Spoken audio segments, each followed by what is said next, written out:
आज की online class में नेहरू इंटर कॉलेज मनसा शावर के छात्रों का स्वागत है। अंतर्राष्ट्रीय योग दिवस पर आपको बहुत बहुत शुभकामनाएं। आज से मैं प्रश्नोत्तरी सीरीज के नाम से एक श्रृंखला शुरू कर रहा हूं, जिसमें कक्षा 9 से 12 तक के जो भी प्रश्न महत्वपूर्ण प्रश्न है उसके बारे में चर्चा की जाएगी। तो इसमें इसकी पहली कड़ी में पहली सीरीज में मैं कक्षा 9 समाजी विज्ञान की प्रश्नोत्तरी श्रृंखला में आपको जो प्रश्न है उसका उत्तर बताने का प्रयास करूंगा। जैसे समाजी विज्ञान नौ इतिहास वाले भाग में जो पहला लेसन वो फ्रांसीसी क्रांति, उससे जुड़े प्रश्न आपको बता रहे हैं। इसमें जैसे दिया हुआ है कि पहला जो प्रश्न है कि बूर्बो राजवंश के किस राजा ने स्वयं को 1774 ईस्वी में फ्रांस का राजा घोषित किया? तो बच्चों इसका उत्तर होगा लुई 16वां। लुई 16वां उस समय का राजा था। दूसरा जो आपका प्रश्न है प्रश्नोत्तरी सीरीज में, चर्च किस वर्ग से टाइद नामक धार्मिक कर वसूलता था?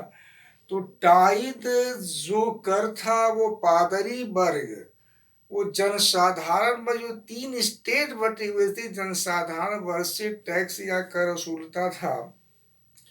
इसके बाद से दिया है कि पार्लेमा किसकी संस्था थी? पार्लेमा की चर्चा की जा चुकी है। पार्लेमा जो थी वह कुलीन वर्ग की संस्था थी। जो समाज तीन स्टेटों में 3 वर्गों में बटा था, यानी पादरी वर्ग, दूसरा कुलीन वर्ग, तीसरा जनसाधारण वर्ग, उसमें दिया है।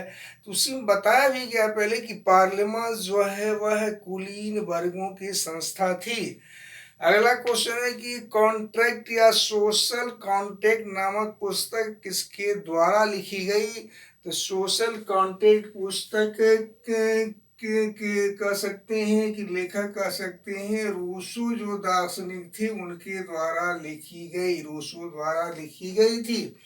इसके बाद दिया है कि फ्रांस में अकाल कब पड़ा? 1788 ईस्वी। इसका उत्तर होगा 1788 ईस्वी में फ्रांस में भीषण अकाल पड़ा, जिससे उसमें लोगों के जो खाद्य वस्तुएं थी वह नष्ट हो गई, उनको भरपेट भोजन नहीं मिल पाता था। इसके बाद से दिया हुआ है कि फ्रांस में कब 745 सदस्यीय व्यवस्थायिका सभा अस्तित्व में आई थी? इसका उत्तर 1791 दिया हुआ उत्तर होगा। अब अन्य आपके अतिलघुत्तरी प्रश्न में पूछा जा सकता है कि फ्रांसीसी क्रांति किस वर्ष हुई? तो वर्ष की बात है तो आप 1789 लिख सकते हैं। अगर डेट पूछा जाए तो 14 जुलाई 1789 ईस्वी को फ्रांसीसी क्रांति हुई थी। फ्रांस का राष्ट्रगान कौन सा है? बच्चों, फ्रांस का जो राष्ट्रगान पूछा जा रहा है, फ्रांस का राष्ट्रगान कौन सा है? तो गान इसका जो है मार्सेली, इसका राष्ट्रगान है मार्सेली। फ्रांस का राष्ट्रगान जो है वह मार्सेली के नाम से जाना जाता है। यह राष्ट्रगान वहाँ पे कुछ राष्ट्रीय पर्वों पर गाया जाता है। जो 14 जुलाई प्रतिवर्ष वहाँ का राष्ट्रीय पर्व है, वहाँ उस पर मार्सेली राष्ट्रगान गाया जाता है। इसके बाद से कि फ्रांसीसी क्रांति के कारण बताइए। फ्रांसीसी क्रांति के कई कारण है, उसमें सामाजिक कारण है, आपके राजनीतिक कारण है, धार्मिक कारण है, आर्थिक कारण है। उसके बाद से वैचारिक यानी दार्शनिकों का प्रभाव भी, ये भी कारण माना जाता है, तथा तात्कालिक कारण भी माना जाता है। इसके बाद से जो क्वेश्चन दिया गया है कि किस अमानवीय प्रथा का अंतर्राष्ट्रीय महासभा का अनुमोदन किया गया? जो अमानवीय प्रथा थी दास प्रथा, वहां दासों का, स्लेव का व्यापार किया जाता था।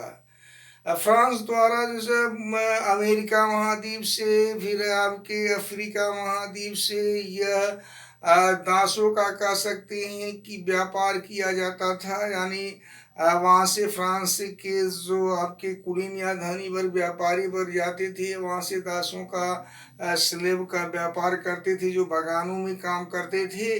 तो दासों का व्यापार वहाँ से किया जाता था। और इसका उन्मूलन सबसे पहले जो राब्सपीरे हैं, जैकोबिन दल के जो नेता थे राब्सपीरे द्वारा, हालांकि वो निरंकुश राजतंत्र का समर्थक था, उसके द्वारा दास प्रथा का उन्मूलन किया गया था। इसके बाद से अगला इसी कड़ी में आतंक का राज फ्रांस में कौन से राजनीतिक दल द्वारा स्थापित किया गया? आतंक का राज राब्सपीरे द्वारा जैकोबिन दल, राब्सपीरे आतंक का शासन जो वहाँ स्थापित किया था, आतंक का शासन जो स्थापित किया था उसका नाम था राब्सपीरे, जो जैकोबिन दल का सदस्य था। इसने वहां पे आतंक का शासन स्थापित किया। और लेकिन एक तमाम अच्छे काम भी किया, लेकिन उस काम के पीछे वो निरंकुशतावाद था। लोग खुश नहीं थे। उसने समता रोटी, सबको बराबरी का दर्जा दिया। मैसूर और मादान जो महोदया था उसको उसने समाप्त करके सिताइन नामकरणों को दिया, एक समानता की बात कही।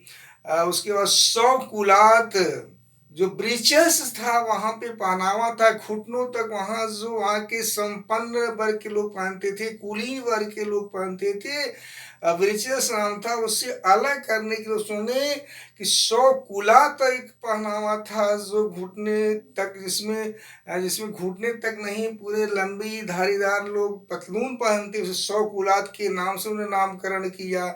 अनाजों का अगर कहिए कि एक निश्चित दाम कर दिया कि इतने रुपए में, दाम नियंत्रित कर दिया कि इतने रुपए में लोग शहरों में जाकर अनाज बेचेंगे। तो इसने तमाम अच्छे काम किए। स्लैब सिस्टम को उन्होंने कहा कि समाप्त किया, लेकिन उसका शासन जो था बहुत ही कह सकते हैं कि प्रतिक्रियावादी निरंकुशतावादी था। लोग उससे नाराज हुए। तमाम लोगों को उसने गिलोटिन, वहाँ एक मशीन थी जो सर को धड़ से अलग कर देती थी, उस पर उसने चढ़ाया। हालांकि वह भी उसका शिकार हुआ, उसको भी गिलोटिन पर उसको चढ़ा दिया गया।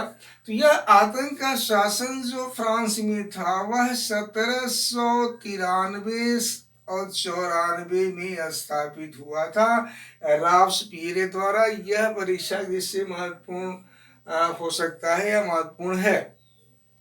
इसके बाद से दिया है कि लुई 16वां द्वारा 1774 में शासन संभालने के बाद सरकार को खाली क्यों मिला? क्योंकि राजा की फिजूल खर्ची और फ्रांस का हमने कहा कि विश्व के जैसे अनेक देशों के साथ अमेरिका का सहायता किया, उस युद्ध में पैसा खर्च हो गया। दरबार की स्थिति जो सब दरबार में जैसे तमाम प्रकार की फिजूल खर्ची, विलासितापूर्ण जीवन होने के नाते वहाँ की स्थिति खराब हो गई। आज के हमने कहा प्रश्नोत्तर सीरीज में आज इतना ही। बच्चों आपको धन्यवाद।